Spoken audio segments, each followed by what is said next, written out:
हक मालूमात का तहफ़्फ़ुज़ करूँगा। प्रेस फ्रीडम डे मैं दुनिया भर के उन तमाम साथियों को खराज अकीदत पेश करता हूँ। 2009 से लेकर 2025 तक किसी एक सूबाई मिनिस्टर ने जाके बाज़ाब्ता तौर पे एजेंडा सेट करके फेडरल मिनिस्टर इंफॉर्मेशन से मुलाकात ही नहीं की। अब पाकिस्तान में सियासत भी स्टैंड स्टिल है। जब पॉलिटिक्स स्टैंड स्टिल है, पॉलिटिक्स के अंदर ही प्रोग्रेस नहीं है,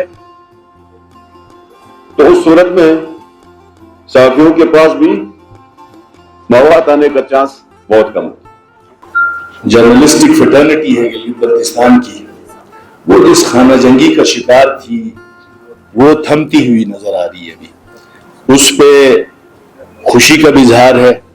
यकीनन ये जो तफरुक़े हैं गिलगित बल्तिस्तान की सहाफ़ती बरादरी के अंदर, सुजुकी यूनियन यहाँ एक हुआ करती थी लेकिन सहाफ़ती यूनियन यहाँ बहुत होती थी।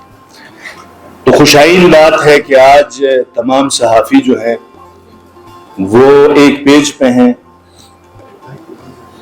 और ये खुशाइन अमल है। ये जो फ्रीडम लिखा हुआ है लाल सुर्ख अल्फाज में, ये फ्रीडम शायद आपको मिल पाए। गिलगित बल्तिस्तान खिदमत अंजाम दी उनको खराज तहसीन पेश किया जाता है। कलम की हुर्मत को, कलम की तकद्दुस को सामने रखने के लिए उसलिए भी उनको खराज तहसीन पेश किया जाता है कि जिन्होंने कलम की हुर्मत और तकद्दुस को हमेशा बुलंद रखा और सख्तियों से, मुसीबतों से, हथकड़ियों से और मुश्किल हालात से वो गुजरे, जो दुनिया में है उनको खराज तहसीन पेश किया जाता है। जो नई टीम आई है, इसके आने के बाद सहाफियों के बीच एक अच्छी वर्किंग रिलेशनशिप आपको देखने को मिली है। शबीर भी साहब अमूमन दफ्तर आते हैं, सामने से गुजरता है तो मैं दरवाजा बंद करके बैठ जाता हूँ, कहीं आगे कुछ पूछना है। यही बोतल्स आपके गिलगित बल्तिस्तान में 3-4 लोकल कंपनीज बनाती हैं, गुर्ज ग्लोट में, गिलगित में, विविड ले के नाम से, और वो कराची तक उसकी कंसाइनमेंट जाती है। वो जो एक सर्कुलर इकॉनमी और लोकल एनवायरनमेंट और फाइनेंशियल इकॉनमी का जो कॉन्सेप्ट है ना, वो ना हम सरकार वाले उस पर काम करते हैं। पूरी दुनिया के जो सहाफ़ती बरादरी है उनकी खिदमत को खराज तहसीन पेश करता हूँ।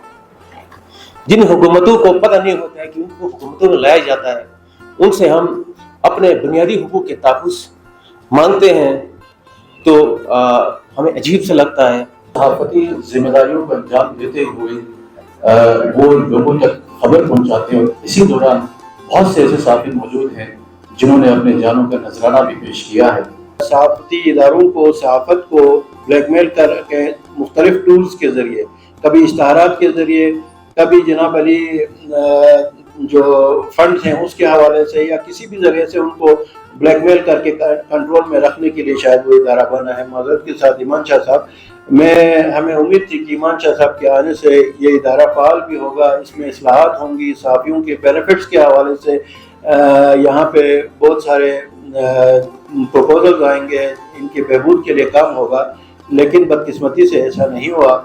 सिर्फ वहाँ पे उस डिपार्टमेंट का मकसद इश्तहारात के टूल के ज़रिए मीडिया हाउसेस को कंट्रोल करना ही रह गया है। उसके अलावा कोई ऐसा मुझे वहाँ फंक्शन नज़र नहीं आता।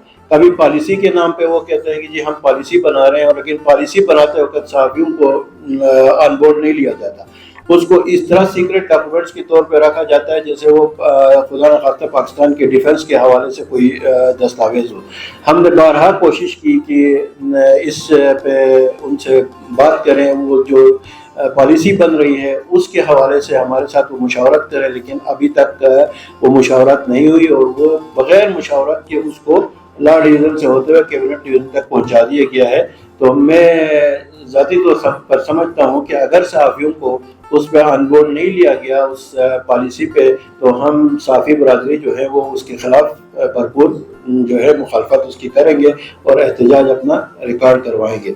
इसके अलावा अगर मैं फर्ज करें कोई एक पैराग्राफ अच्छा लिख सकता था तो अब मेरा बेटा उससे अच्छा लिखता है। अब तो कोई कमाल वाली बात भी नहीं है। अब हम ये भी नहीं कह सकते कि एक AI की सहूलत मौजूद है तो आप इसको इस्तेमाल क्यों करते हैं, ये भी नहीं कह सकते। इसके साथ गुज़िश्ता कई सालों की तरह ये साल भी गिलगित बल्तिस्तान के सहाफ़ियों के लिए बगैर कानून साजी का ये साल गुजर गया। कोई कानून साजी नहीं की गई गिलगित बल्तिस्तान की सूबाई असम्बली में।